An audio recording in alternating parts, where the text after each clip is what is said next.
Colección Mente Sana. Tu energía interior.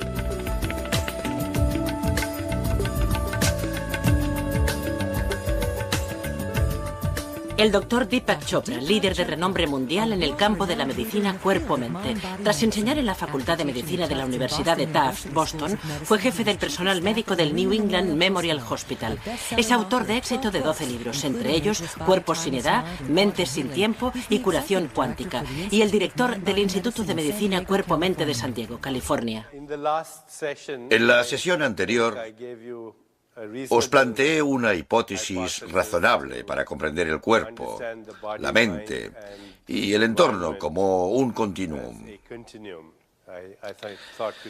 Creo que hemos visto suficientes pruebas de que probablemente la distinción que hacemos entre el cuerpo, la mente y el entorno como entes separados sea artificial, derivada de la interpretación de nuestras experiencias perceptuales, pero en realidad forman parte de una red de energía e información que existe a partir de un campo anterior, incluso a este continuum de energía e información. La conciencia humana es capaz de experimentar esta realidad, experimentar lo que se conoce como conciencia unitaria, donde el observador y lo observado se convierten en uno, donde el espectador y el paisaje se convierten en uno. En las tradiciones espirituales, esta experiencia se la suele denominar amor. El amor no como una mera emoción, el amor no como un mero sentimiento, sino el amor como la verdad última en el corazón de la creación, el amor como la experiencia de la conciencia unitaria. Como dijera el gran poeta indio que cité en la sesión anterior, cuando experimento belleza sé que es la verdad. ¿Y qué es la belleza? Es el amor en el corazón de la creación. Este continuum de inseparabilidad, de que incluso el tiempo o la experiencia del tiempo la generamos nosotros, porque en realidad solo existe una eternidad. El tiempo es una experiencia perceptual. Si leéis Historia del tiempo de Stephen Hawking y os detenéis en la introducción de Carl Sagan, hay una afirmación extraordinaria. Dice que Stephen Hawking se ha propuesto comprender la mente de Dios. Stephen Hawking se ha propuesto comprender la mente de Dios. Que yo sepa, solo hubo otro científico que fue tan audaz como para hacer semejante afirmación. Albert Einstein una vez dijo que quería conocer los pensamientos de Dios. El resto son detalles. ¿A qué conclusión llega cuando se propone comprender la mente de Dios? Según él, vivimos en un universo que no tiene ni principio en el tiempo, ni final en el tiempo. No tiene límites en el espacio, ni nada que pueda influir un creador. Ahora intentad conceptualizar este concepto, intentad visualizarlo, intentad imaginároslo y veréis que es total y absolutamente imposible. ¿Cómo se puede conceptualizar o visualizar algo que no tiene principio? Los científicos utilizan el término del Big Bang y los 3 primeros minutos para postular que el universo tuvo un principio, al menos en el espacio y el tiempo. Pero el caso es que no se puede visualizar, no es visualizable. Y en el momento en que uno toma partido y dice que quizá hubo un principio, entonces el dilema inmediato es, si hubo un principio, ¿qué había antes del principio? Si existe un final para este universo, entonces el dilema inmediato es, ¿qué habrá después del final? Si hay límites en el espacio, ¿qué hay más allá de esos límites? Resulta que la física cuántica no es solo más extraña de lo que pensamos.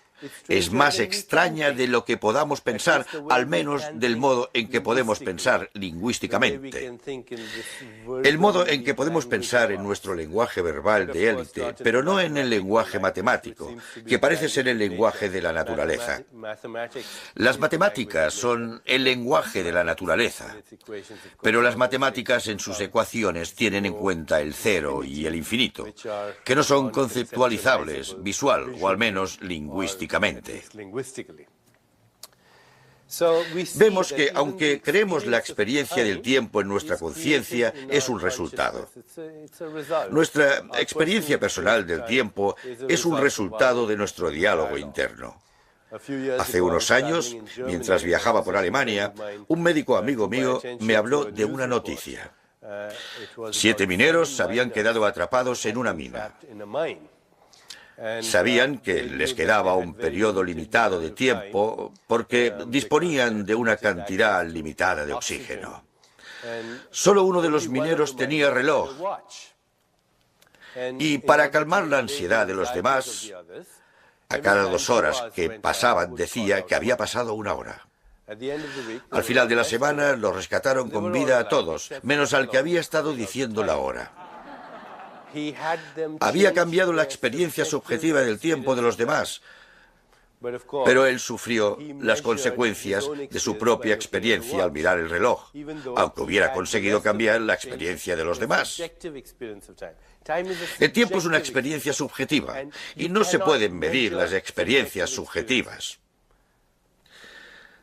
Un gran físico inglés, Sir Arthur Eddington, dijo que tratar de medir una experiencia subjetiva es como intentar averiguar la raíz cuadrada de un soneto. Es imposible. Es imposible. Tal vez demos con algunas variables objetivas, pero el tiempo, los sentimientos, las emociones, los deseos ocurren en este terreno cuántico de la conciencia. Bien, para resumir lo que hemos tratado hasta ahora, me gustaría revisar algunos principios. Veamos si podemos estudiarlos con un poco de detenimiento. El mundo físico, incluidos nuestros cuerpos, es una respuesta del observador. Intrínsecamente, es un flujo ambiguo e incesante de quántums. Vosotros y yo somos como magos. Como el rey Midas, que no conocía la textura de una rosa o la sensación de un beso, porque todo cuanto tocaba se convertía en oro. De forma parecida, en nuestro estado usual de conciencia, nuestro estado de vigilia, discriminamos otros terrenos de conciencia que los videntes y los sabios han tratado durante miles de años. Hay una antigua expresión: mundos infinitos vienen y se van en la vasta extensión de mi conciencia. Son como motas de polvo bailando en un rayo de luz que brilla a través de un agujero en el techo. Dejando a un lado esto, en nuestro estado de vigilia usual de conciencia no conoceremos la verdadera textura de la realidad cuántica, porque aunque la percibamos, la interpretamos según la realidad material, la realidad temporal.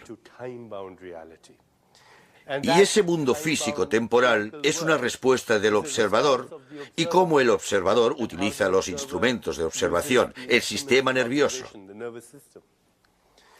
Pero en su estado esencial, el cuerpo y el universo están formados por energía e información, no materia sólida. La tecnología se basa en este supuesto de que en su estado esencial, el universo es no material y no físico. El cuerpo y la mente son inseparables. Son la misma cosa bajo disfraces diferentes. La mente es un campo de información y energía que se experimenta subjetivamente. El cuerpo y el mundo son el mismo campo de energía e información que se experimentan objetivamente, y la bioquímica del cuerpo se ve influenciada por la conciencia. Lo vimos en los experimentos con conejos y la estimulación táctil y kinestésica, etc. La modulación sensorial, cómo utilizamos o experimentamos nuestros sensores. Nuestros sensores son transductores que obtienen energía del universo. Por ejemplo, nuestro sensor oído es un transductor electrónico que convierte la energía mecánica en energía eléctrica en el cerebro. La nariz y los receptores de olores convierten la energía química en eléctrica en el cerebro. Los ojos son receptores que convierten la radiación electromagnética en energía eléctrica en el cerebro. Estos son transductores.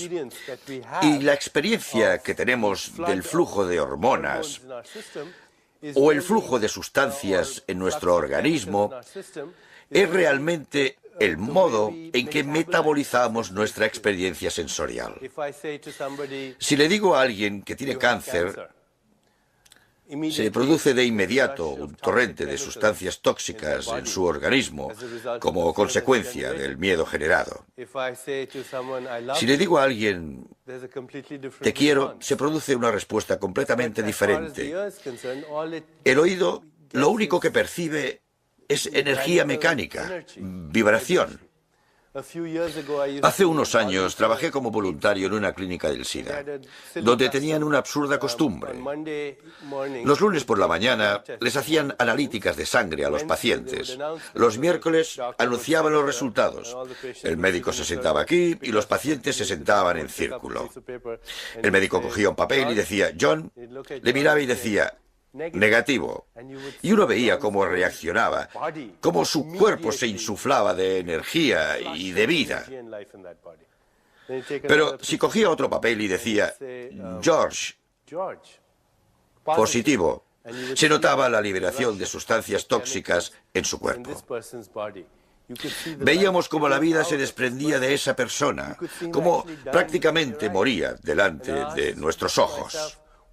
Me pregunté cuál era la diferencia en la vibración del ambiente cuando se dice la palabra positivo y se compara con la palabra negativo. Solo son leves vibraciones en el ambiente, rozan algunos pelos del canal auditivo interno y se produce una pequeña descarga de electricidad. La vibración es idéntica. De hecho, se podría producir la misma vibración con las palabras positivo y negativo, y sin embargo, el resultado es completamente diferente.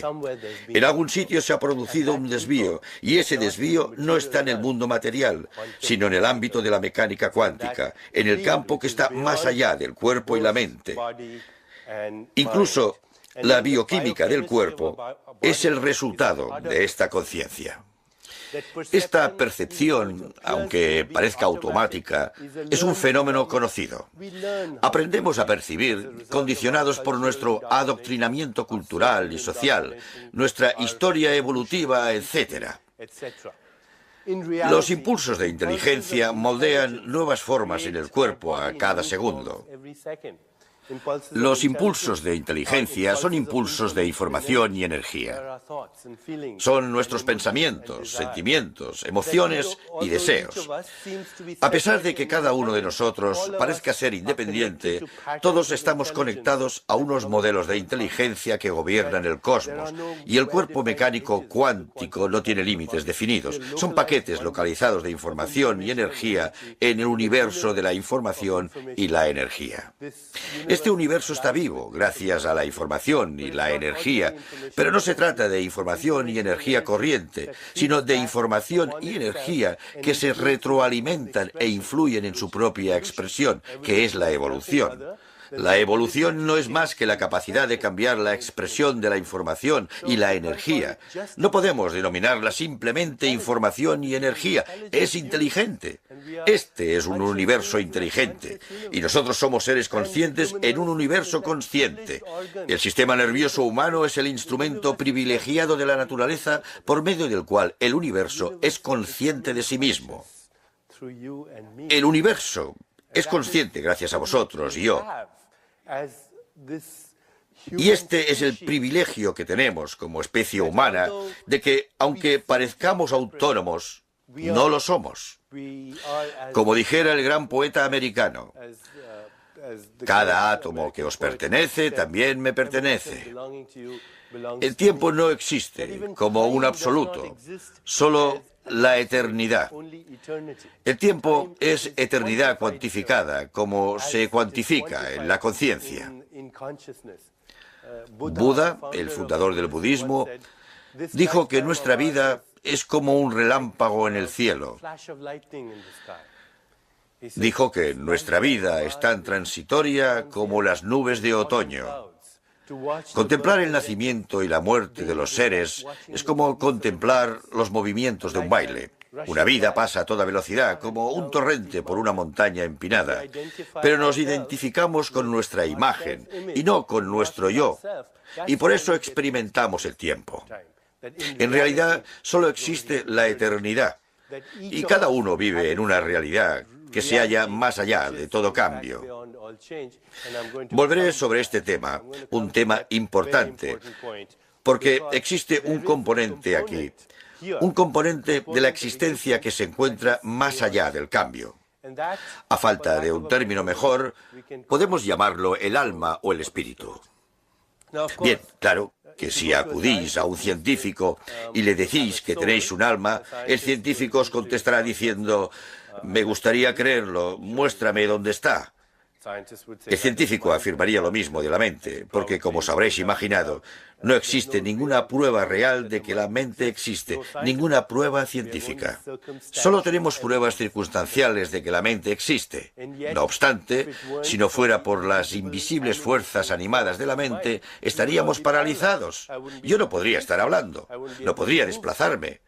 Por tanto, los pensamientos tienen una fuerza animada, una invisible fuerza animada sin la cual estaríamos paralizados.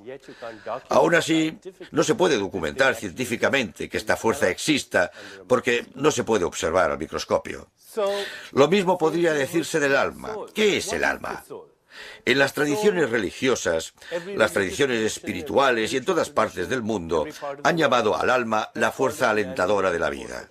Mantiene la integridad del cuerpo y la mente, y cuando se va, el cuerpo se desintegra, porque esta era la fuerza alentadora. En el siglo XIX, los científicos que estudiaban el concepto del alma pesaban a una persona justo antes de morir y volvían a pesarla inmediatamente después para ver si disminuía el peso. Pero como no detectaban ninguna diferencia, al menos llegaron a una conclusión sensata. Si uno tiene alma, probablemente no pese nada. En el siglo XX hubo un científico brillante que se llamaba Wilder Penfield y durante 30 años investigó esta cuestión. ¿Dónde está el pensador del pensamiento? ¿Quién es el pensador del pensamiento? ¿Por qué yo no soy mis pensamientos? Yo no soy mis emociones, yo soy el que experimenta emociones. Yo no soy este cuerpo, soy el que tiene la experiencia de este cuerpo. El cuerpo es una experiencia, la mente es una experiencia, el mundo es la experiencia. Pero ¿dónde está el experimentador? Al Dr. Penfield le interesaba mucho encontrar el alma y al experimentador. Cuando operaba a sus pacientes, estimulaba diferentes partes del cerebro para ver qué sucedía. El Dr. Penfield realizaba las operaciones con anestesia local, porque el cerebro es la parte del cuerpo donde se pueden estimular diferentes partes del cuerpo sin causar molestias o dolor. El cerebro no tiene receptores del dolor. Un día, mientras el doctor Penfield operaba a una joven, le tocó una parte del cerebro y la paciente se vio transportada de inmediato a una experiencia anterior. Se encontró en la cocina preparando la cena, oyendo cómo jugaban sus hijos en el jardín, e incluso llegó a experimentar preocupación de que les atropellara un coche. El doctor Penfield le preguntó a la paciente: ¿se encuentra realmente en la cocina? Y ella contestó: no, estoy hablando con usted y usted está operándome. El doctor Penfield dijo: esta persona tiene dos experiencias al mismo tiempo. Por un lado está en la cocina y por otro está hablando conmigo. En otras palabras, hay un testigo discreto entre bambalinas que distingue entre la experiencia sensorial y la realidad. En otra ocasión, operaba a un joven que, de repente, se encontró en medio de un partido de béisbol. De pronto, estaba experimentando un partido de béisbol que había visto hacía 20 años, e incluso vio cómo un chaval pasaba la valla e iba hacia el público. Al mismo tiempo, era consciente de que el doctor Penfield le estaba operando. Era capaz de interpretar que aquello había sido una alucinación y que eso era la realidad. El doctor Penfield se preguntó dónde estaba el intérprete y quién lo era. En otra ocasión, el doctor Penfield operó a un joven y le estimuló una parte del cerebro conocida como motor córtex. Y mientras lo hacía, el brazo del paciente comenzó a levantarse así. El doctor Penfield le preguntó al paciente qué ocurría. El paciente dijo que estaba levantando un brazo. Y el doctor Penfield le preguntó si lo estaba moviendo. Y contestó, no, usted hace que lo mueva estimulándome el cerebro. Y lo que hizo el paciente fue extender el otro brazo e impedir que el primero se moviera, a pesar de que el doctor Penfield estaba estimulándole el cerebro. El doctor Penfield se extrañó de que, por un lado, el cerebro le dijera al cuerpo que se moviera y, por otro, hubiera otra entidad que se lo impidiera.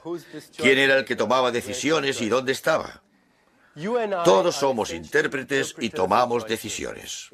A cada momento de nuestra existencia estamos haciendo interpretaciones y tomando decisiones. Somos los pensadores del pensamiento. No somos el pensamiento. Y aunque estéis allí y os digáis, dudo que todo eso sea verdad, no me creo nada de lo que dice. Eso es lo que hacéis, dudar. Mientras haya una duda, implica la existencia de un escéptico, el pensador del pensamiento. ¿Dónde está este pensador? ¿Dónde está esta alma? ¿Por qué no la encontramos en el cuerpo? El doctor Penfield se dijo, no puedo encontrarla en el cuerpo, así que la pregunta crucial es, ¿por qué no?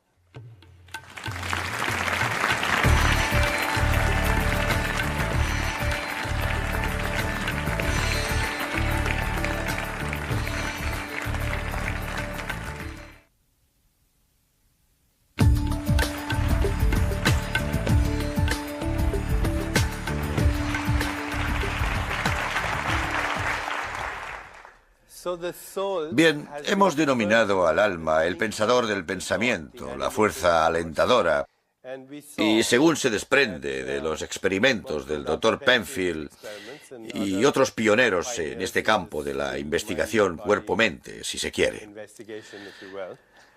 no se encuentra en ningún sitio del cuerpo. No se puede encontrar este fantasma en esta máquina con toda la tecnología disponible. Gracias a las tecnologías sofisticadas, es posible medir los efectos del destello de una intención un microsegundo después de producirse. Ahora es posible medir los efectos del destello de una intención un microsegundo después de producirse, pero la pregunta es, ¿de quién es la intención? ¿Y dónde está esa persona? No es posible encontrar a esta persona en el cuerpo. Esta persona que es el yo esencial que interpreta y toma decisiones. No se puede encontrar al yo real, el que interpreta y toma decisiones en el cuerpo. ¿Por qué no se encuentra en el cuerpo? La respuesta podría ser bien sencilla. La razón por la que no se encuentra el yo real en el cuerpo es porque no está ahí. Si vais a una librería y vais a la sección de metafísica, encontraréis una serie de libros sobre experiencias extracorpóreas, cuando el verdadero misterio es cómo conseguir una experiencia intracorpórea. Porque en teoría no estamos aquí. Cualquiera que haya profundizado un poco en la literatura espiritual, y con ello no me refiero al último éxito de ventas New Age.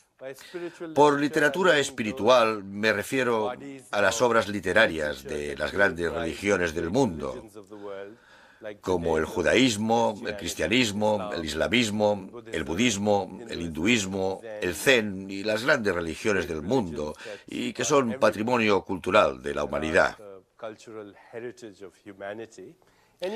Todo aquel que haya estudiado esa literatura se habrá encontrado una expresión que dice que estamos en este mundo, pero no somos de él. En este mundo, pero no somos de él. Tal vez tampoco se trate de una metáfora. Tal vez podamos encontrar una base para esta afirmación. Imaginaos que escucháis a Beethoven por la radio y que destrozáis la radio con la esperanza de encontrar a Beethoven dentro. No le encontraréis allí, por la sencilla razón de que no está ahí. La radio es un instrumento que convierte un campo no local de energía e información en un fenómeno de espacio-tiempo. Ya que he mencionado estos términos, os explicaré qué significan. Un fenómeno de espacio-tiempo. Un fenómeno de espacio-tiempo es cualquier suceso que tenga una localización en el espacio y exista en momentos de tiempo. Por tanto, esto de aquí es un fenómeno de espacio-tiempo. Tiene esta localización en el espacio y tiene momentos en el tiempo. Sabemos que hubo un momento en que no existía y habrá un momento en que tampoco existirá. Este cuerpo físico que utilizo para producir esta conferencia también es un continuum de fenómenos de espacio-tiempo. Ocupa diferentes localizaciones en el espacio y pasa por diferentes momentos en el tiempo. Ha tenido un principio.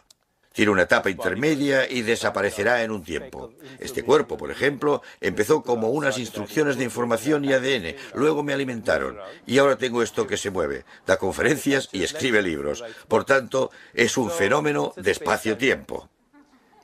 La radio es un instrumento que toma un campo no local de energía e información. No local en el sentido de que no se puede localizar ni en el espacio ni en el tiempo, y lo convierte en un fenómeno de espacio-tiempo. Si la radio estuviera en Nueva York, la sinfonía sería en Nueva York. Si la radio estuviera en Londres, la sinfonía sería en Londres. Si la radio y el instrumento estuvieran en la Luna, la sinfonía sería en la Luna, y si tuviéramos el instrumento en otra galaxia, a 100 millones de años de luz de distancia, la sinfonía estaría en una dimensión del tiempo distinta, porque esa distancia es una dimensión del tiempo distinta. El tiempo es un modo de medir el espacio, al igual que el espacio es un modo de medir el tiempo. De forma análoga, el verdadero yo es no local. La fuerza alentadora de la vida es no local. No es un fenómeno de espacio-tiempo. El cuerpo, el sistema nervioso, es el instrumento que le confiere experiencia de espacio-tiempo.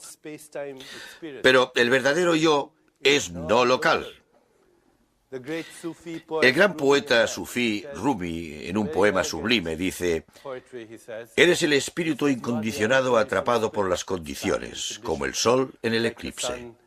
En otro pasaje dice: «Cuando muera, volaré con los ángeles, pero cuando muera como ángel, no podéis imaginar en lo que me convertiré». No estamos en el espacio ni el tiempo. Las tradiciones antiguas, cuando hablan del alma, afirman que es aespacial, atemporal, adimensional. En la tradición védica la describe de este modo: el fuego no puede quemarla, el agua no puede mojarla, el viento no puede secarla, las armas no pueden partirla, porque es antigua, es nonata, nunca muere. Se acerca a la definición formulada por científicos actuales y también a la descripción de Stephen Hawking del universo. No tiene principio ni final en el tiempo, no tiene límites en el espacio. Se acerca a la antigua descripción de la fuerza alentadora de la vida. Espacial, atemporal, adimensional y abstracta. Y aún así, la última fuente de creación. El pensador del pensamiento, el que toma las decisiones, el intérprete que genera espacio y tiempo. Constatamos que hay una buena sintonía entre lo que la ciencia postula con su visión actual y lo que la espiritualidad y las tradiciones espirituales establecen con su antigua sabiduría. Tratan de lo mismo. Y si os preguntáis, bueno, si no estoy en este cuerpo, ¿dónde estoy entonces? La respuesta debería ser que no es la pregunta correcta, porque desde el momento en que se pregunta dónde, implicamos una localización de algo en el espacio que no tiene espacio. Implicamos una localización en el espacio de algo que no ocupa espacio e implicamos momentos en el tiempo de algo que es atemporal.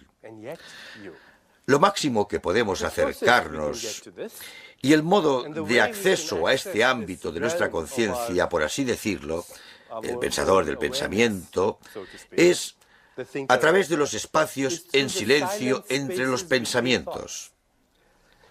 Dado que entre cada dos pensamientos que tenemos hay un espacio donde fabricamos el pensamiento. Veamos si puedo explicarlo de forma gráfica. En el espacio entre cada dos pensamientos se encuentra el pensador del pensamiento. Este es un pensamiento. Por ejemplo, voy a tomar helado de chocolate. Este es un pensamiento. Voy a hacer una llamada de teléfono. Este es un pensamiento. Voy a quitarme los zapatos. Entre un pensamiento y otro estoy yo con el siguiente pensamiento. El pensador del pensamiento. El pensador del pensamiento está en los espacios entre dos pensamientos y presenta dos características. Número uno, está en silencio. Tiene que estarlo porque de lo contrario deja de ser el pensador. Se convierte en el pensamiento. Número dos, es un campo de infinitas posibilidades. Infinitas posibilidades. Potencialidad infinita. ¿Por qué?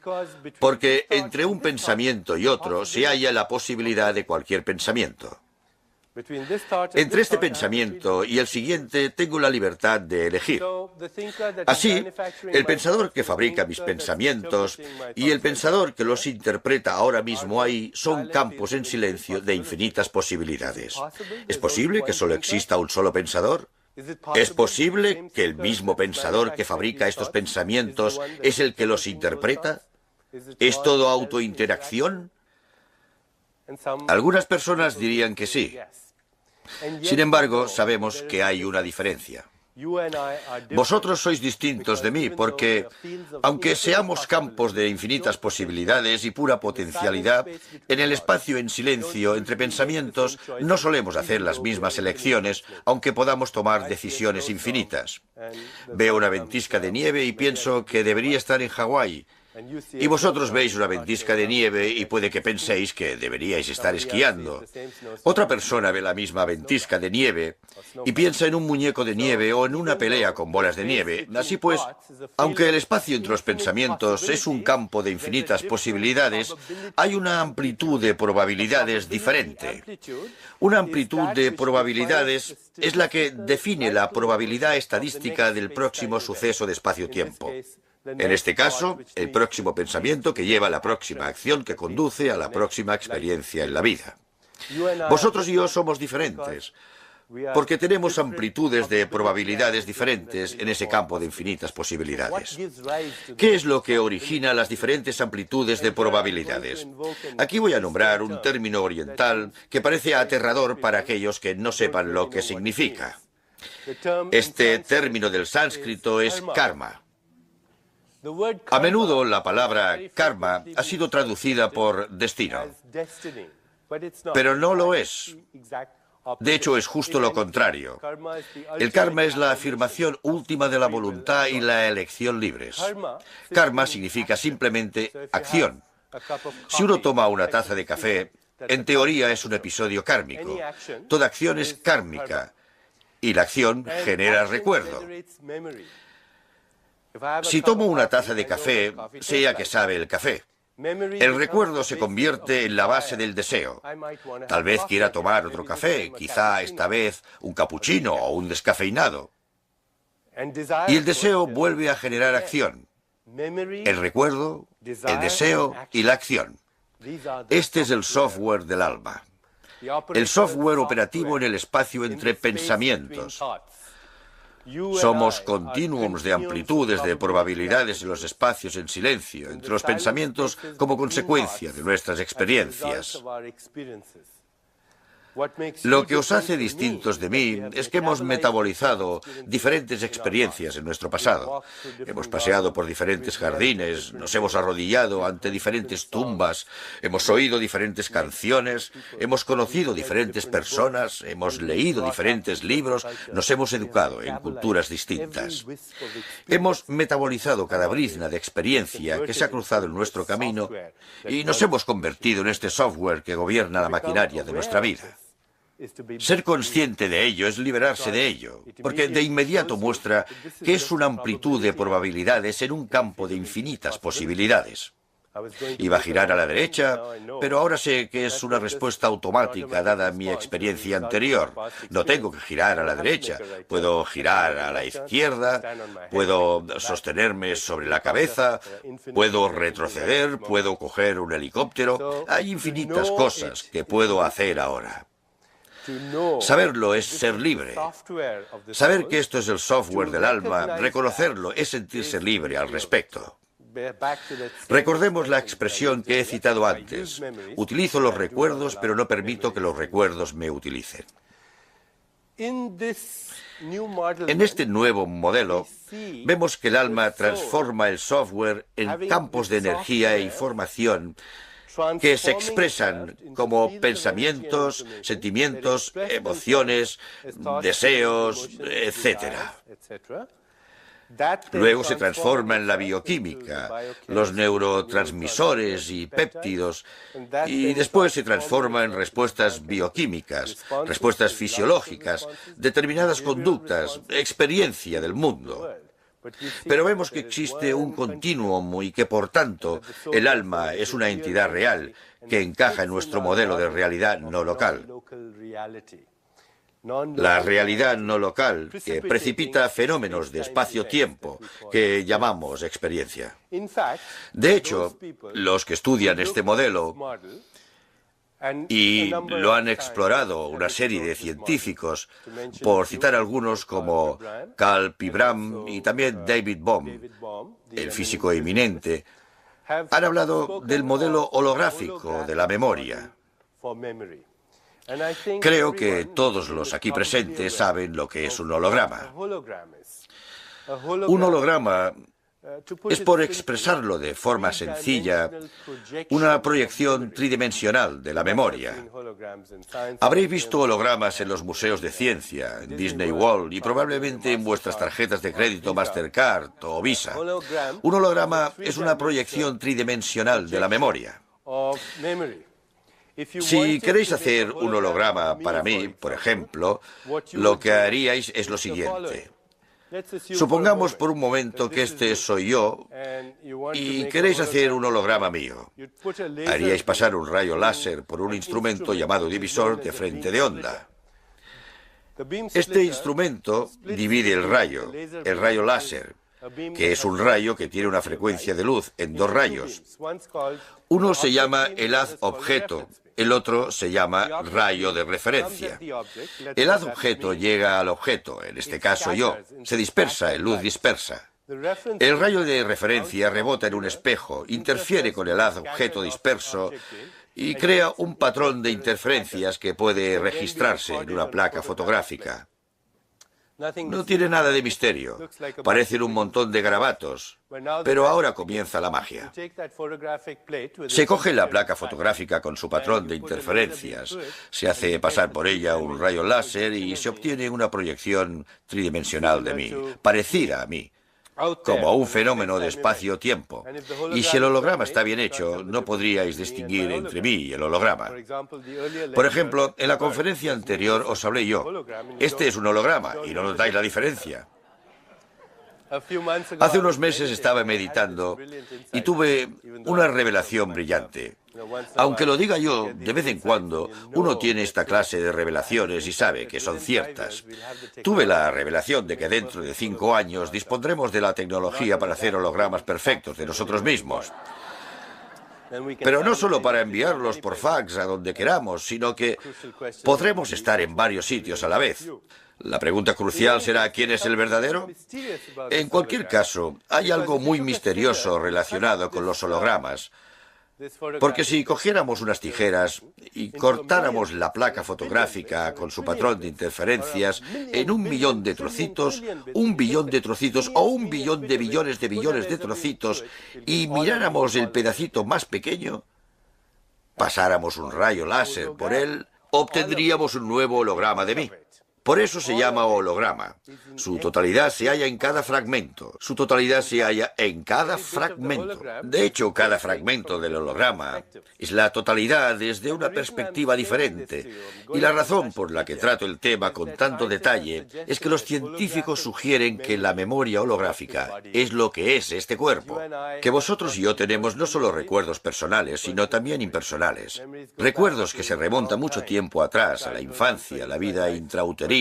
Pero como no podemos encajar el alma en el volumen de un cuerpo, la duración de una vida siendo no local, la espacial y atemporal, retroceden eones de tiempo y definen esa expresión y a través del sistema nervioso en el cuerpo que cada célula es un holograma del universo entero. los recuerdos personales e impersonales. Por supuesto, los científicos os dirán que hay una frase popular en la ciencia, en la antropología y las ciencias del desarrollo. La ontogenia replica la filogenia, lo que significa que en la experiencia de esta vida, desde el feto hasta el adulto o hasta el bebé completamente desarrollado, replicamos las experiencias de nuestra especie y otras especies. Tenemos un cerebro reptil, tenemos un cerebro anfibio, tenemos recuerdos de todo lo que ha ocurrido en toda la historia de la evolución, no solo de la humanidad, sino también de otras especies. Y estos recuerdos se remontan mucho tiempo atrás. Hace unos años le explicaba este modelo a mi amigo Wayne Dyer, el eminente psicólogo. Le pregunté, Wayne, ¿comprendes el modelo de memoria holográfica? Y me contestó, claro que lo comprendo. Yo recuerdo el día de mi concepción. Y yo le repliqué, ¿en serio? Me dijo, sí, fui a un picnic con mi padre y volví con mi madre. Si fuéramos un poco más allá, nos toparíamos con nosotros mismos. Nos toparíamos con nosotros mismos porque el verdadero yo se halla más allá de la memoria. No es la experiencia, es el que vive la experiencia. Y el que vive la experiencia, el experimentador, es el factor atemporal en cada experiencia temporal. El experimentador es el factor atemporal de cada experiencia temporal. Eso es lo que vosotros y yo somos en realidad. También es la base de la curación. La palabra curación proviene de la palabra sagrado, o todo, o totalidad. La curación en este modelo es nada menos que la recuperación del recuerdo de la totalidad. Y cuando uno recuerda quién es en verdad, en teoría está curado porque ya no hay temor. Cuando uno sabe que una parte de él trasciende la mortalidad, que trasciende el tiempo, que el verdadero yo está más allá del espacio y el tiempo. La expresión ayurvédica es: tal como es el átomo, así es el universo. Tal como es el microcosmos, así es el macrocosmos.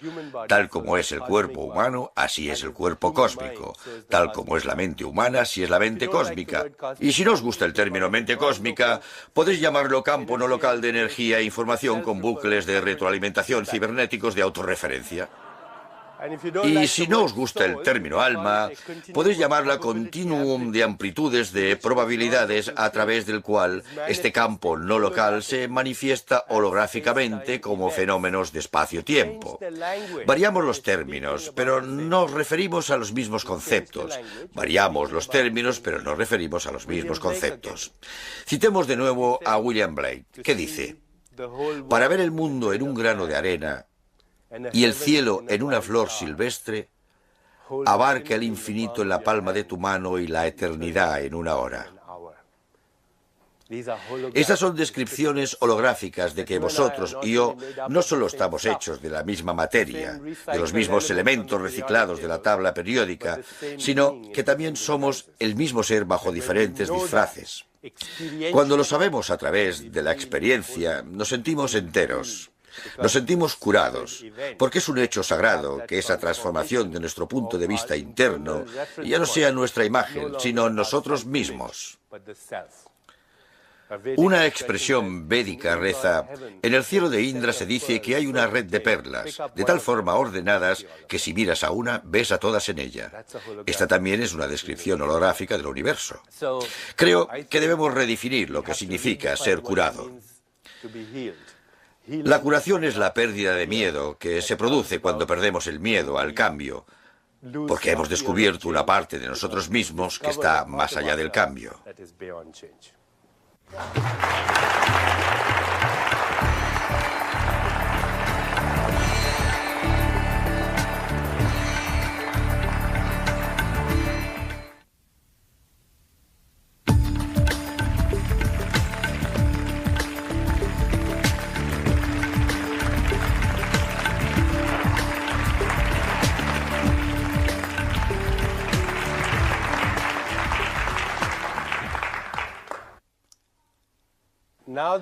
Ahora que hemos tratado el entorno, el cuerpo, la mente, el alma y más adelante también el espíritu como parte de un continuum, pasemos a analizar en detalle este modelo.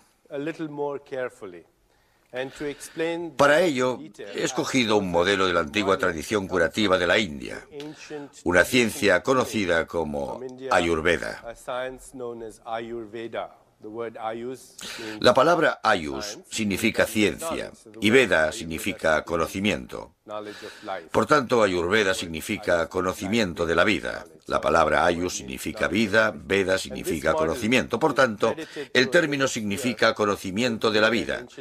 Este modelo se atribuye a un gran sabio de la antigua India, Adi Shankara. Me gustaría explicaros este modelo y ver si tiene relevancia para nosotros hoy en el mundo de la ciencia y la tecnología. Entenderemos el mismo modelo en términos de nuestra actual comprensión de la realidad desde una perspectiva científica. Según Adi Shankara, tenemos un cuerpo físico, un cuerpo sutil y un cuerpo causal. El cuerpo físico se halla, obviamente, en el espacio y el tiempo. Es tridimensional. Existe en el espacio, o al menos ocupa localizaciones en el espacio. Tiene momentos en el tiempo y está hecho de materia y energía. Y la palabra energía en sánscrito es prana. En China la llaman chi. En Japón la llaman ki. En la tradición judía se suele encontrar como rúa, y en la tradición islámica, ru. En todas partes existen conceptos similares. El cuerpo físico está compuesto por materia y energía. Sabemos por sentido común y por la física que la energía puede transformarse en materia. Y la materia puede experimentarse como energía. Y la energía del universo se manifiesta, por ejemplo, en forma de electromagnetismo, que da lugar al calor, la luz, la electricidad, la gravedad que nos atrae hacia el suelo, hace que la Tierra gire y mantiene el equilibrio entre los planetas, así como en forma de fuerzas intensas y débiles, que son fuerzas subatómicas, que no trataremos. La cuestión es que el universo es energía, y todas estas energías constituyen una energía cósmica que se experimenta como energías diferentes. Y la energía y la materia son una entidad inseparable. Ese es el cuerpo físico. Tiene una vida corta. Luego, más allá de la fachada de moléculas, hay un mundo distinto donde experimentamos la mente, el intelecto y el ego, que no podemos ubicar, al menos en el espacio, aunque tenga una existencia en el tiempo. Un pensamiento no ocupa un lugar en el espacio. Un pensamiento es impredecible, como un fenómeno cuántico. Es efímero, es invisible. Por tanto, no tiene localización en el espacio, pero sí tiene una localización en el tiempo, porque tiene un principio, una parte central y un final. Un pensamiento, un sentimiento, una emoción comienzan, tienen una parte central y un final. A estos ámbitos de existencia abstracta se les llama el cuerpo sutil, porque no puede experimentarse por medio de los sentidos, son sutiles. En la mente experimentamos emociones, sentimientos, deseos. En el intelecto experimentamos ideas, conceptos, nociones y creencias. Las creencias son ideas que consideramos ciertas. ¿Son ciertas? Son ciertas porque creemos que son ciertas. ¿Son universalmente ciertas? Obviamente no. De lo contrario, la gente no se mataría por sus creencias. Desde antiguo se dice que las creencias persisten, es decir, sobreviven a los creyentes. Más allá del intelecto se encuentra el ego. El ego es nuestro estado de referencia objeto. Me gustaría definir este concepto. Al hacer una referencia a objeto, uno se refiere a un objeto para identificarse. Eso es lo que es el ego. Es la referencia a objeto. Uno se refiere a algo para identificarse. Si me cruzo con alguien en la calle y le pregunto, ¿quién eres? No creo que me responda. Soy una expresión holográfica del universo que se manifiesta como un continuum de amplitudes de probabilidades para fenómenos de espacio-tiempo, que en teoría es una definición bastante precisa de quién sería. Pero si le pregunto quién es, lo normal es que me responda nombrando objetos. Un nombre, un pasaporte, un número de la seguridad social, un puesto de trabajo, una relación, una cuenta bancaria, un coche, una casa. Uno renuncia a sí mismo a favor de su imagen. El ego es la propia imagen que resulta del sacrificio del espíritu por la imagen, que resulta de la identificación con los objetos. Y aquí está el nacimiento del tiempo. El tiempo no es nada menos que la continuidad de la memoria que utiliza el punto de referencia interno como el ego. El punto de referencia interno es la propia imagen, y la continuidad de la memoria que lo utiliza como el punto de referencia interno es el tiempo. Si se rompe la barrera del ego, se entra en un ámbito atemporal, el del espíritu, que no puede, como hemos dicho anteriormente, que no puede encajarse en el volumen de un cuerpo o la duración de una vida, porque el espíritu es atemporal, espacial, adimensional y no local. Al romper la barrera del ego, lo que haría que uno se sienta ofendido a menudo, al romper esa barrera, se descubre este otro ámbito, conocido por lo general como el cuerpo causal, porque genera el cuerpo sutil. El cuerpo causal también tiene dos componentes. Tiene un alma y un espíritu. El alma es el continuum de amplitudes de probabilidades compuesto por tres elementos: acción, memoria y deseo, el software. Más allá, el campo de la potencialidad pura, que en las tradiciones espirituales se ha dado en llamar a menudo terreno último de la creación, el espíritu universal. Si os gusta la terminología espiritual, es sencillo. Uno tiene un cuerpo, tiene energía, tiene una mente, tiene un intelecto, tiene un ego, tiene un alma y tiene un espíritu. Esa es la terminología que han utilizado todas las tradiciones espirituales de todo el mundo. Pero también se podría decir que uno está formado por campos de materia, campos energéticos, campos de transformación, campos de información y un campo unificado. Campo de información es una palabra agradable. Información significa generación de forma, información. Estos son los campos de transformación. A medida que vamos de la capa más superficial a las capas más profundas de la existencia, encontramos que hay un no cambio relativo. El cuerpo tiene una vida corta, pero la mente, el intelecto y el ego tienen una vida más larga que las moléculas en las que cabalgan. Mi cuerpo físico no es el mismo que el modelo del año pasado. Este es el modelo del 1995, creo. El modelo de 1994 está muerto. Ha desaparecido. Vino del polvo. Se arremolinó un rato y volvió al polvo. Está muerto, pero yo no he muerto. Mis sentimientos, mis emociones, mis recuerdos no han cambiado. Quizás sirva esto como prueba científica de la existencia de vida tras la muerte. Sucede todo el tiempo. Las emociones tienen una vida más larga que las moléculas por medio de las que se expresan. Y el campo de información que genera las emociones aún dura más hasta acabar con el terreno último de creación, que David Bohm llama el orden implicado, de donde nace todo, el terreno último de creación. También podríamos describir el mismo modelo diciendo que este es el campo de potencialidad pura, en el que el observador, el proceso de observación y el objeto observado están ahí, pero no se manifiestan. El espectador, el paisaje y el proceso de ver están ahí, se esconden, por decirlo así. A este nivel, el campo de información, el observador o el espectador domina la experiencia.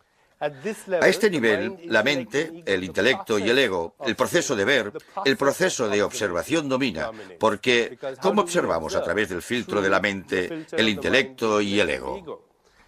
Y a este nivel, el cuerpo físico y el mundo domina el objeto de la experiencia.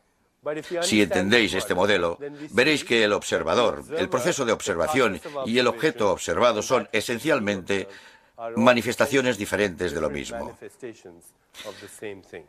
El observador y el observado son uno. El espectador y el paisaje son uno. El conocedor y el objeto de conocimiento son uno.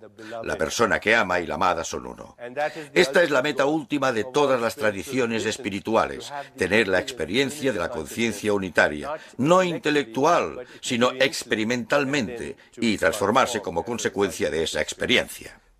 Esta es la razón por la que los antiguos sabios, al definir este modelo, dijeron: no estoy en este mundo, el mundo está en mí.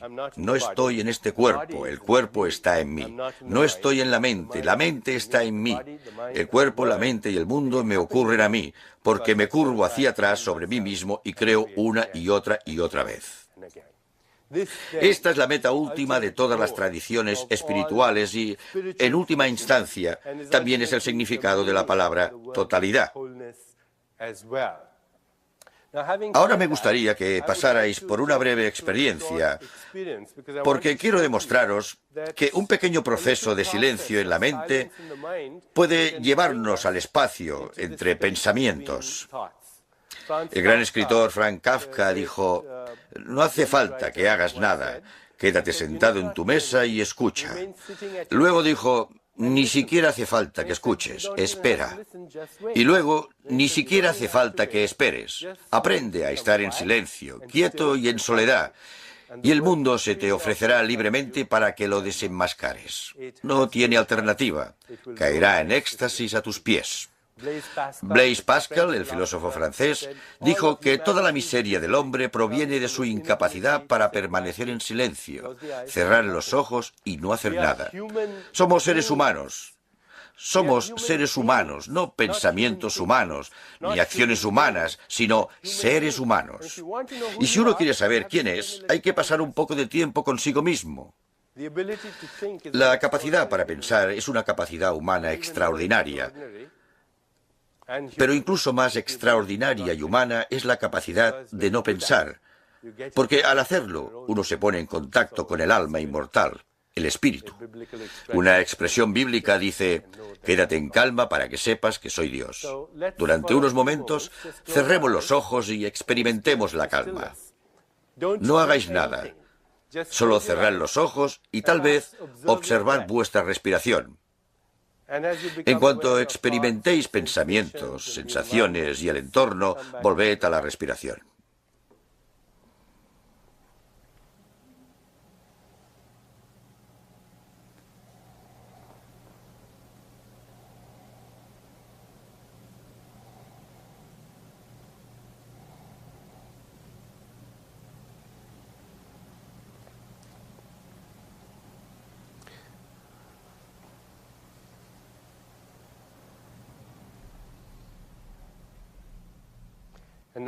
Y ahora mantened los ojos cerrados y sed conscientes de vuestro cuerpo. Sed conscientes de vuestro cuerpo al nivel del ser. Significa ser conscientes de cada célula de vuestro cuerpo. Conscientes de cada célula de vuestro cuerpo. El cuerpo es un campo vivo, inteligente e interactivo de conciencia, de felicidad. No tenéis que pensar en estos pensamientos. Solo tenéis que tener conciencia del cuerpo, solo esa idea.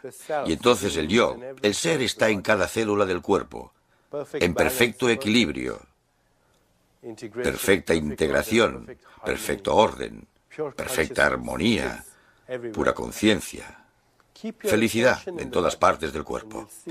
Centraos en el cuerpo y veréis que bulle de energía, que bulle de felicidad.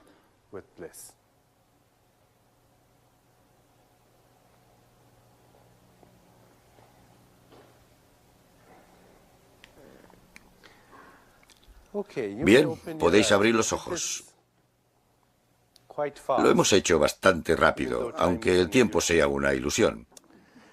Pero, ¿cuántas personas, al observar primero su respiración, cuántas personas han notado en unos minutos, mientras lo hacían, que se relajaban tanto que casi iban a quedarse dormidos? ¿Cuántas personas han tenido esa experiencia? Levantad la mano, por favor. Bien, ¿qué significa esto? Si en 2 minutos empezáis observando la respiración y os relajáis tanto que casi os quedáis dormidos, ¿qué significa? Significa que tenéis sueño. Nada más que eso. El cuerpo os dice, oye, déjame 2 minutos, quiero dormir. En esta cultura, una explicación muy científica a la meditación es que es la respuesta de relajación, es relajarse. El hecho es que los yogis, los antiguos sabios, la palabra yogi viene de la misma raíz latina que yugo, que significa unificar la experiencia del cuerpo, la mente y el espíritu. Y los yogis, los creadores de la meditación, estaban en el Himalaya, en cuevas, y ya estaban muy relajados. No trataban de relajarse, sino de estar más alerta. Trataban de escudriñar la mente cósmica, el campo de energía e información no local. Está claro que la relajación puede ser una antesala, pero no creáis que la relajación es la experiencia definitiva. Es la experiencia definitiva si vivimos en una sociedad histérica y melodramática, pero es solo la antesala de la conciencia. Y la conciencia es la fuente de la información y energía biológica de todo ser viviente. La misma conciencia que se filtra a través de este cuerpo y crea en mi mundo, se filtra a través de vuestro cuerpo y crea otro mundo para vosotros, la misma conciencia. Y para llegar a esa conciencia tenemos que aprender a colarnos en los espacios que hay entre los pensamientos. Y cuando lo hacemos, percibimos el software que no solo opera la maquinaria de nuestro cuerpo, sino el software que opera la maquinaria del universo. Y desde ese nivel, si nos concentramos en algo, podemos activar energía e información. ¿Cuántas personas al concentrarse en el cuerpo han notado un pequeño torrente de energía, un hormigueo o calor? Por favor, levantad la mano. Bien, incluso en 2 minutos. Imaginad que estuvierais en una cueva del Himalaya durante 13 años haciéndolo. Podéis utilizar la atención y la intención para dar lugar a transformaciones en el cuerpo. Os da flexibilidad infinita una vez comencéis a experimentar el cuerpo como un fardo de energía e información, y a vosotros como la fuente en los espacios entre los pensamientos, como la fuente de energía e información. Atención es energía, intención es transformación o información. Atención e intención son los 2 componentes de la conciencia, que es información biológica. Su fuente está en el espacio entre los pensamientos.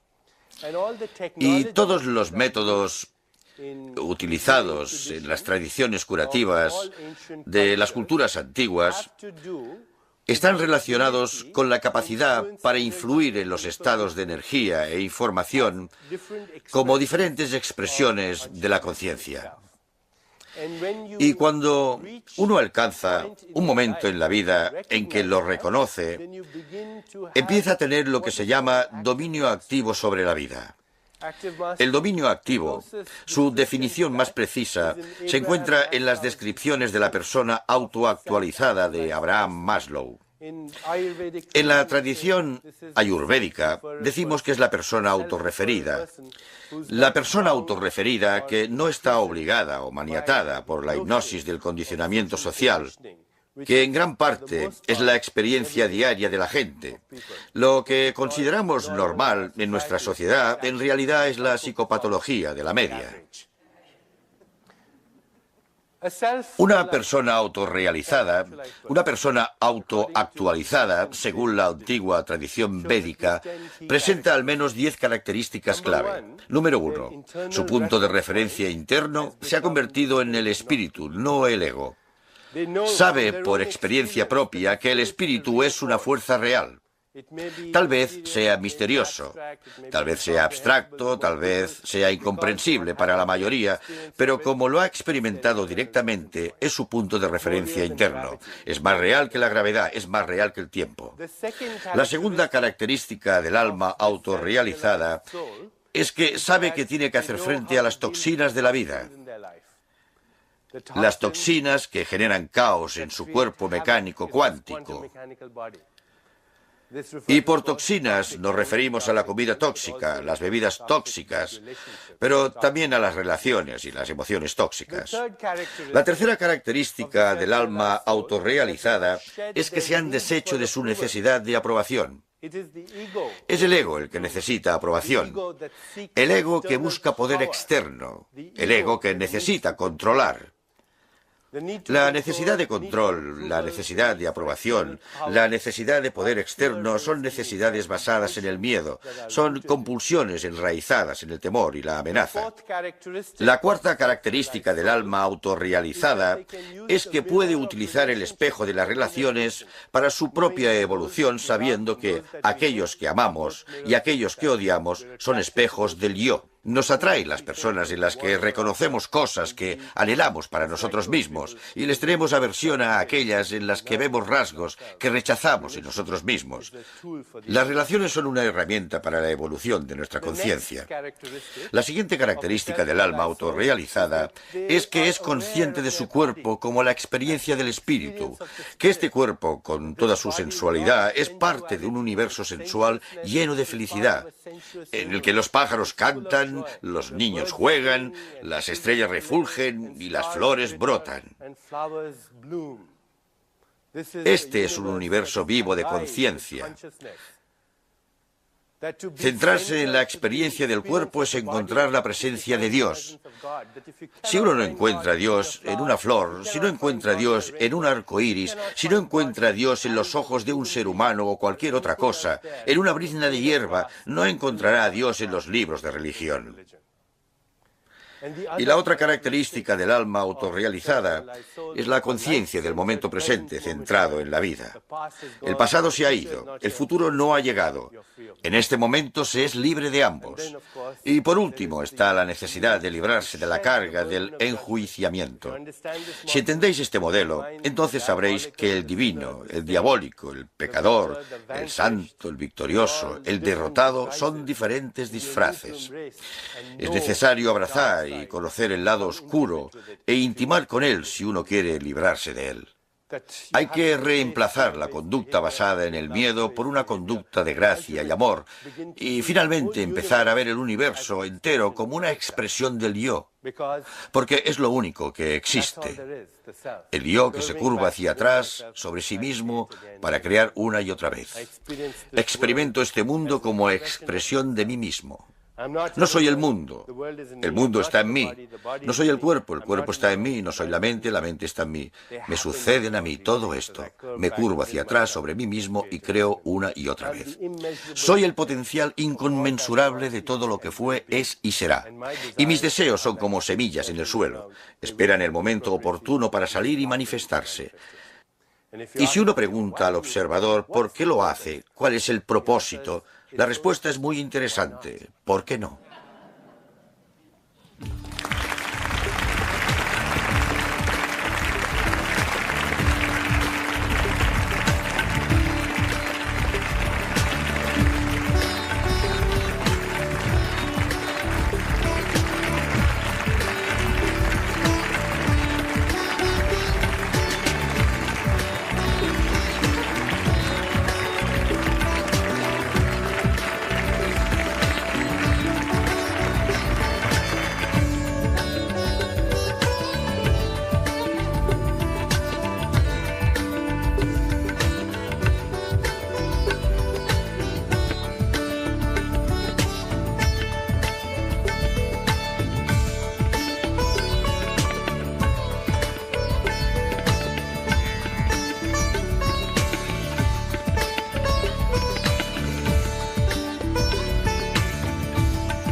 Colección Mente Sana. Tu energía interior.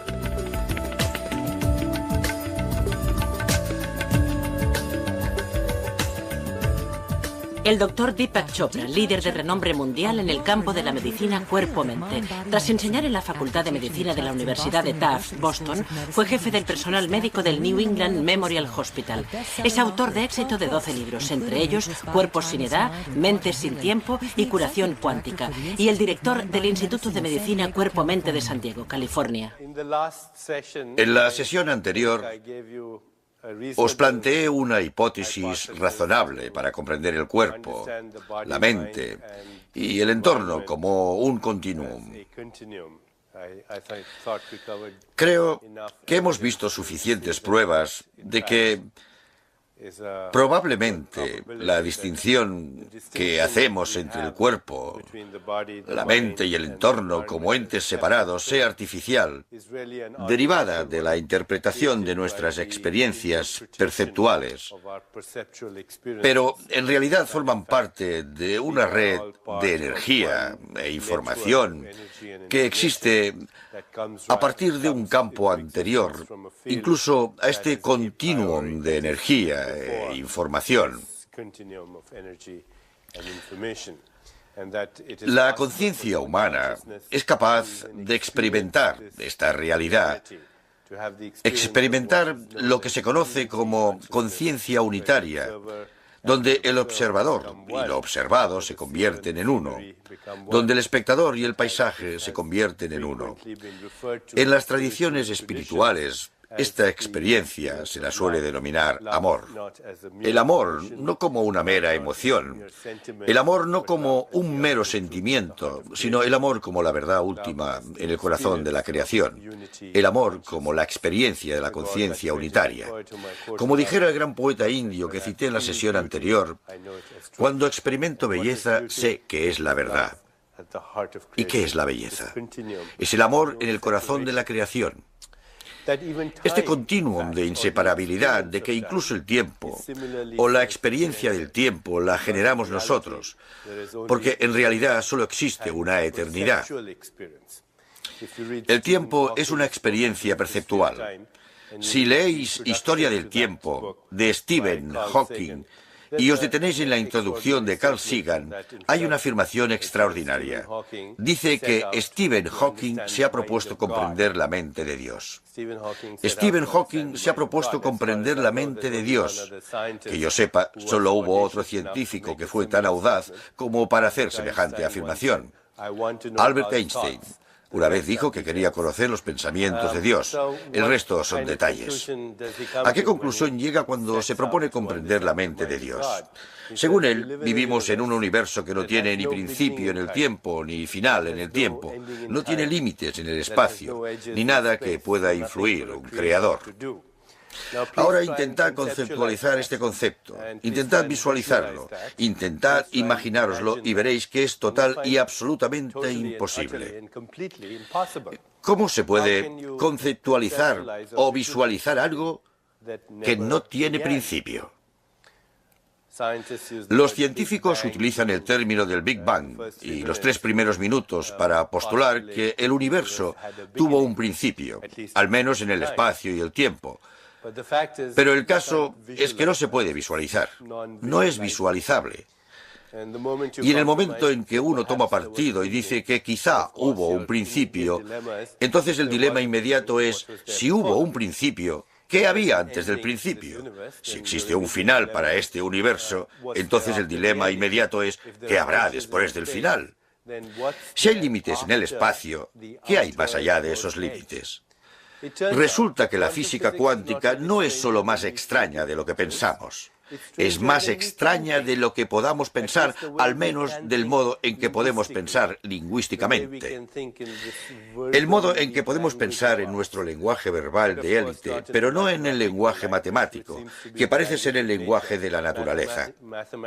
Las matemáticas son el lenguaje de la naturaleza, pero las matemáticas en sus ecuaciones tienen en cuenta el cero y el infinito, que no son conceptualizables visual o al menos lingüísticamente. Vemos que, aunque creemos la experiencia del tiempo en nuestra conciencia, es un resultado. Nuestra experiencia personal del tiempo es un resultado de nuestro diálogo interno. Hace unos años, mientras viajaba por Alemania, un médico amigo mío me habló de una noticia. 7 mineros habían quedado atrapados en una mina. Sabían que les quedaba un periodo limitado de tiempo porque disponían de una cantidad limitada de oxígeno. Solo uno de los mineros tenía reloj. Y para calmar la ansiedad de los demás, a cada 2 horas que pasaban, cualquiera que haya profundizado un poco en la literatura espiritual, y con ello no me refiero al último éxito de ventas New Age. Por literatura espiritual me refiero a las obras literarias de las grandes religiones del mundo, como el judaísmo, el cristianismo, el islamismo, el budismo, el hinduismo, el zen y las grandes religiones del mundo, y que son patrimonio cultural de la humanidad. Todo aquel que haya estudiado esa literatura se habrá encontrado una expresión que dice que estamos en este mundo, pero no somos de él. En este mundo, pero no somos de él. Tal vez tampoco se trate de una metáfora, tal vez podamos encontrar una base para esta afirmación. Imaginaos que escucháis a Beethoven por la radio y que destrozáis la radio con la esperanza de encontrar a Beethoven dentro. No le encontraréis allí, por la sencilla razón de que no está ahí.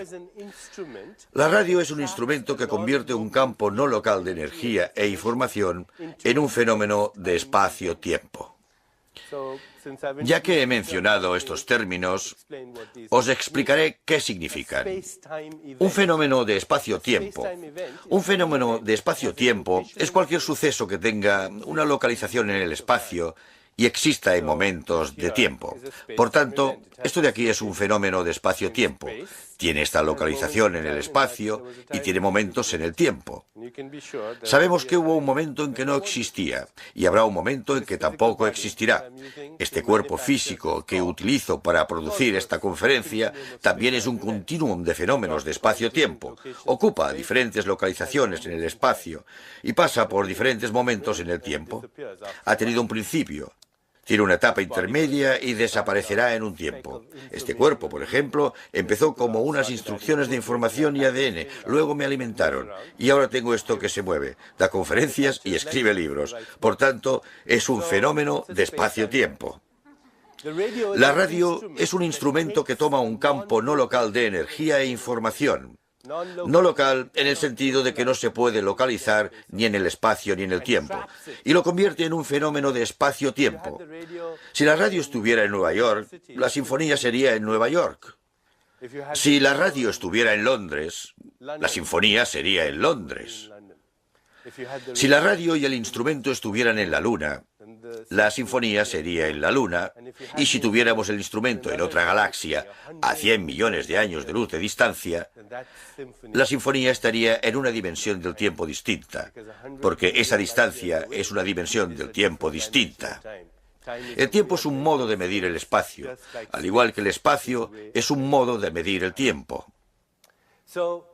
De forma análoga, el verdadero yo es no local. La fuerza alentadora de la vida es no local. No es un fenómeno de espacio-tiempo. El cuerpo, el sistema nervioso, es el instrumento que le confiere experiencia de espacio-tiempo. Pero el verdadero yo es no local. El gran poeta sufí Rumi, en un poema sublime, dice: «Eres el espíritu incondicionado atrapado por las condiciones, como el sol en el eclipse». En otro pasaje dice: «Cuando muera, volaré con los ángeles, pero cuando muera como ángel, no podéis imaginar en lo que me convertiré». No estamos en el espacio ni el tiempo. Las tradiciones antiguas, cuando hablan del alma, afirman que es aespacial, atemporal, adimensional. En la tradición védica la describe de este modo: el fuego no puede quemarla, el agua no puede mojarla, el viento no puede secarla, las armas no pueden partirla, porque es antigua, es nonata, nunca muere. se acerca a la definición formulada por científicos actuales y también a la descripción de Stephen Hawking del universo. No tiene principio ni final en el tiempo, no tiene límites en el espacio. Se acerca a la antigua descripción de la fuerza alentadora de la vida. Espacial, atemporal, adimensional y abstracta. Y aún así, la última fuente de creación, el pensador del pensamiento, el que toma las decisiones, el intérprete que genera espacio y tiempo. Constatamos que hay una buena sintonía entre lo que la ciencia postula con su visión actual y lo que la espiritualidad y las tradiciones espirituales establecen con su antigua sabiduría. Tratan de lo mismo. Y si os preguntáis, bueno, si no estoy en este cuerpo, ¿dónde estoy entonces?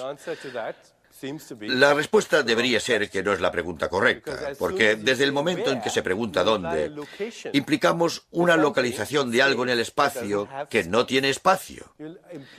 Implicamos una localización en el espacio de algo que no ocupa espacio e implicamos momentos en el tiempo de algo que es atemporal. Lo máximo decía que había pasado una hora. Al final de la semana los rescataron con vida a todos, menos al que había estado diciendo la hora. Había cambiado la experiencia subjetiva del tiempo de los demás, pero él sufrió las consecuencias de su propia experiencia al mirar el reloj, aunque hubiera conseguido cambiar la experiencia de los demás. El tiempo es una experiencia subjetiva y no se pueden medir las experiencias subjetivas. Un gran físico inglés, Sir Arthur Eddington, dijo que tratar de medir una experiencia subjetiva es como intentar averiguar la raíz cuadrada de un soneto. Es imposible. Es imposible. Tal vez demos con algunas variables objetivas, pero el tiempo, los sentimientos, las emociones, los deseos ocurren en este terreno cuántico de la conciencia. Bien, para resumir lo que hemos tratado hasta ahora, me gustaría revisar algunos principios. Veamos si podemos estudiarlos con un poco de detenimiento. El mundo físico, incluidos nuestros cuerpos, es una respuesta del observador. Intrínsecamente, es un flujo ambiguo e incesante de quantums.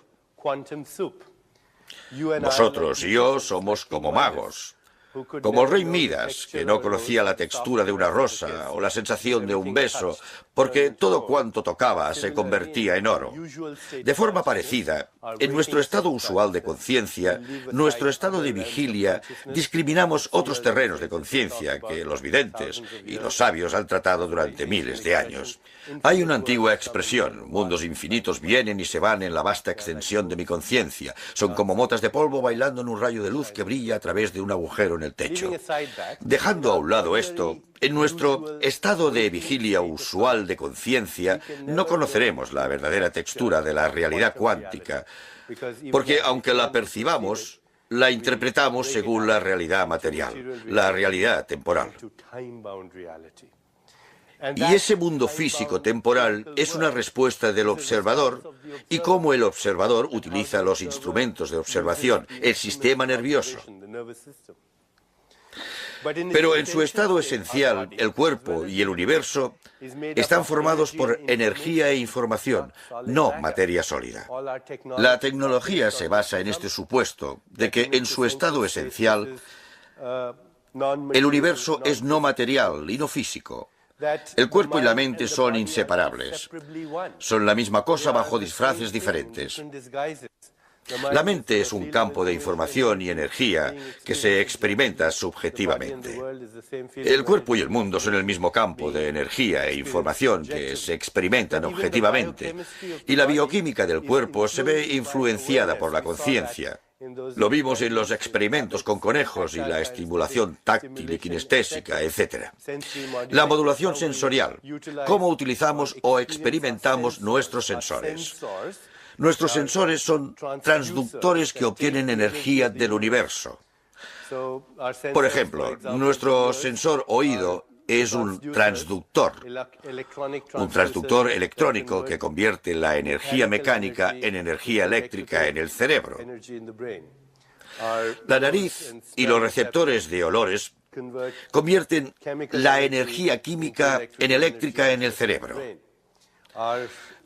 Los ojos son receptores que convierten la radiación electromagnética en energía eléctrica en el cerebro. Estos son transductores. Y la experiencia que tenemos del flujo de hormonas o el flujo de sustancias en nuestro organismo es realmente el modo en que metabolizamos nuestra experiencia sensorial. Si le digo a alguien que tiene cáncer, se produce de inmediato un torrente de sustancias tóxicas en su organismo como consecuencia del miedo generado. Si le digo a alguien, te quiero, se produce una respuesta completamente diferente. El oído lo único que percibe es energía mecánica, vibración. Hace unos años trabajé como voluntario en una clínica del SIDA, donde tenían una absurda costumbre. Los lunes por la mañana les hacían analíticas de sangre a los pacientes. Los miércoles anunciaban los resultados. El médico se sentaba aquí y los pacientes se sentaban en círculo. El médico cogía un papel y decía, John, le miraba y decía, negativo. Y uno veía cómo reaccionaba, cómo su cuerpo se insuflaba de energía y de vida. Pero si cogía otro papel y decía, George, positivo, se notaba la liberación de sustancias tóxicas en su cuerpo. Veíamos cómo la vida se desprendía de esa persona, cómo prácticamente moría delante de nuestros ojos. Me pregunté cuál era la diferencia en la vibración del ambiente cuando se dice la palabra positivo y se compara con la palabra negativo.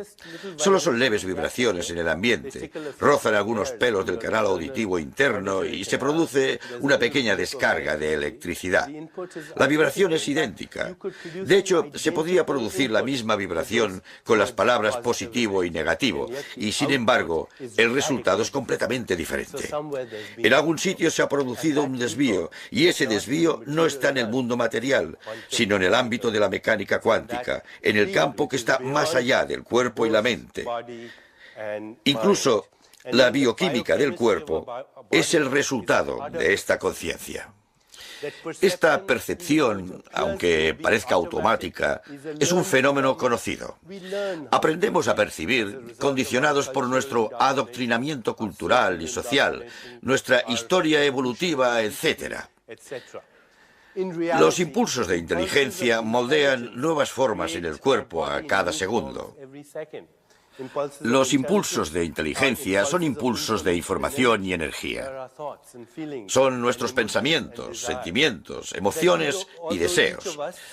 A pesar de que cada uno de nosotros parezca ser independiente, todos estamos conectados a unos modelos de inteligencia que gobiernan el cosmos, y el cuerpo mecánico cuántico no tiene límites definidos. Son paquetes localizados de información y energía en el universo de la información y la energía.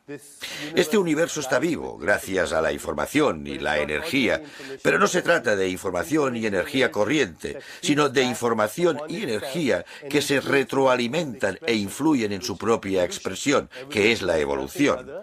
La evolución no es más que la capacidad de cambiar la expresión de la información y la energía. No podemos denominarla simplemente información y energía. Es inteligente. Este es un universo inteligente. Y nosotros somos seres conscientes en un universo consciente. El sistema nervioso humano es el instrumento privilegiado de la naturaleza por medio del cual el universo es consciente de sí mismo. El universo es consciente gracias a vosotros y yo. Y este es el privilegio que tenemos como especie humana, de que, aunque parezcamos autónomos, no lo somos. Como dijera el gran poeta americano, cada átomo que os pertenece también me pertenece. El tiempo no existe como un absoluto, solo la eternidad. El tiempo es eternidad cuantificada, como se cuantifica en la conciencia. Buda, el fundador del budismo, dijo que nuestra vida es como un relámpago en el cielo.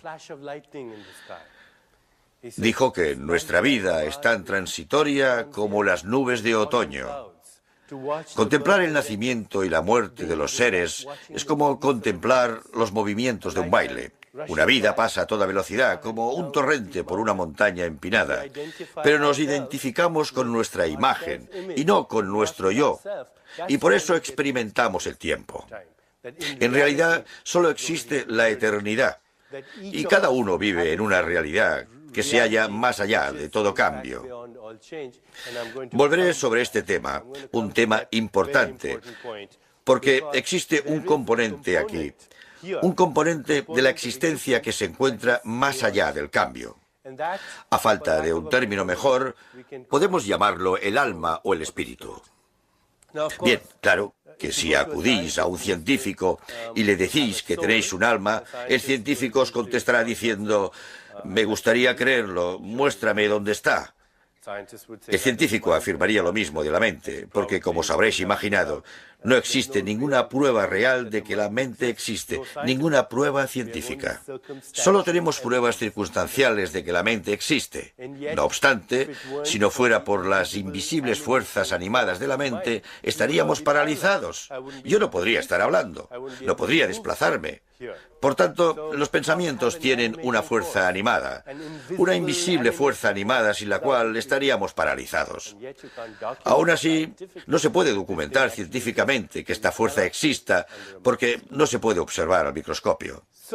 Lo mismo podría decirse del alma. ¿Qué es el alma? En las tradiciones religiosas, las tradiciones espirituales y en todas partes del mundo han llamado al alma la fuerza alentadora de la vida.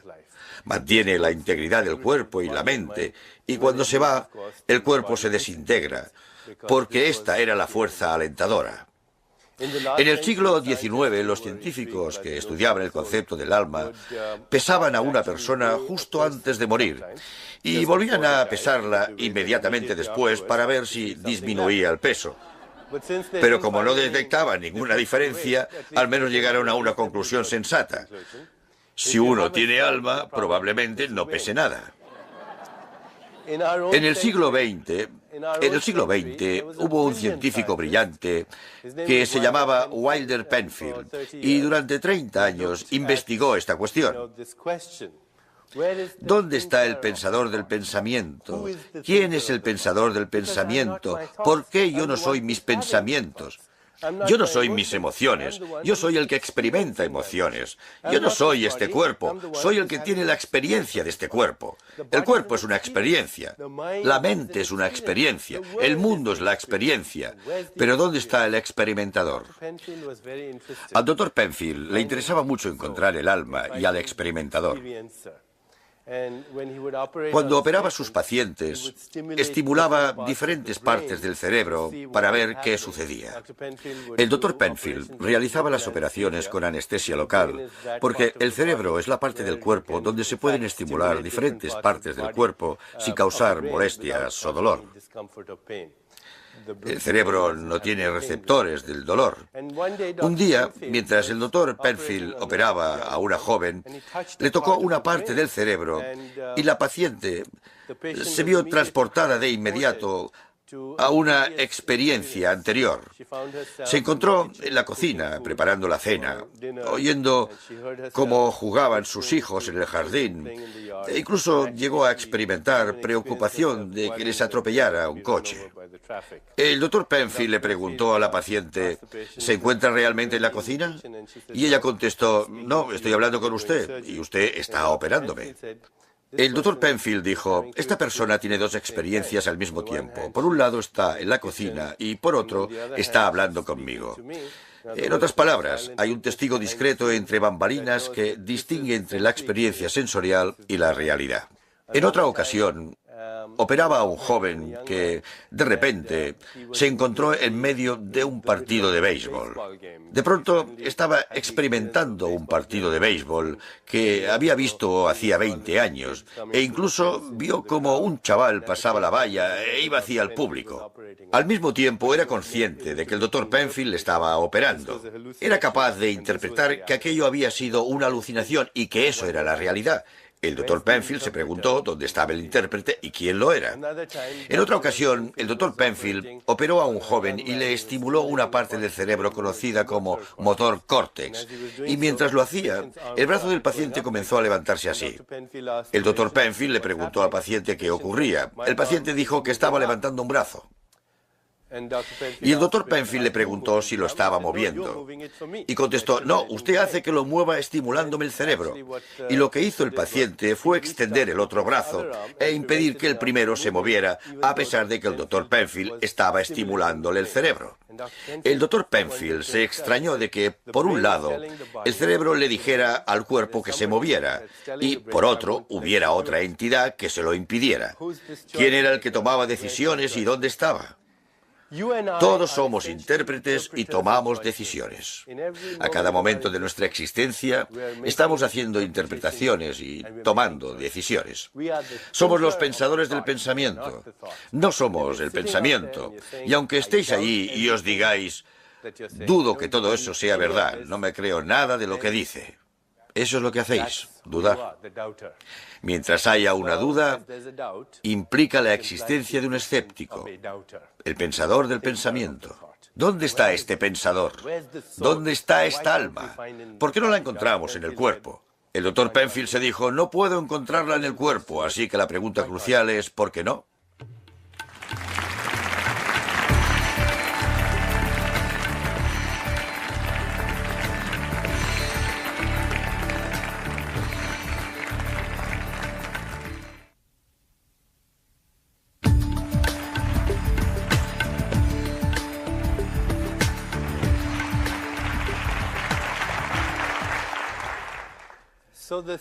Bien, hemos denominado al alma el pensador del pensamiento, la fuerza alentadora, y según se desprende de los experimentos del Dr. Penfield y otros pioneros en este campo de la investigación cuerpo-mente, si se quiere,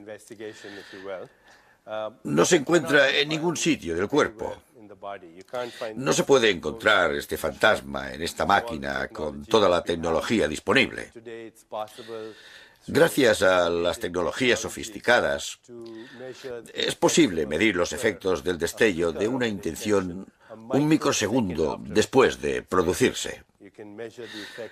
Ahora es posible medir los efectos del destello de una intención un microsegundo después de producirse, pero la pregunta es, ¿de quién es la intención? ¿Y dónde está esa persona? No es posible encontrar a esta persona en el cuerpo. Esta persona que es el yo esencial que interpreta y toma decisiones. No se puede encontrar al yo real, el que interpreta y toma decisiones en el cuerpo. ¿Por qué no se encuentra en el cuerpo? La respuesta podría ser bien sencilla. La razón por la que no se encuentra el yo real en el cuerpo es porque no está allí. Si vais a una librería y vais a la sección de metafísica, encontraréis una serie de libros sobre experiencias extracorpóreas, cuando el verdadero misterio es cómo conseguir una experiencia intracorpórea. Porque en teoría no estamos aquí.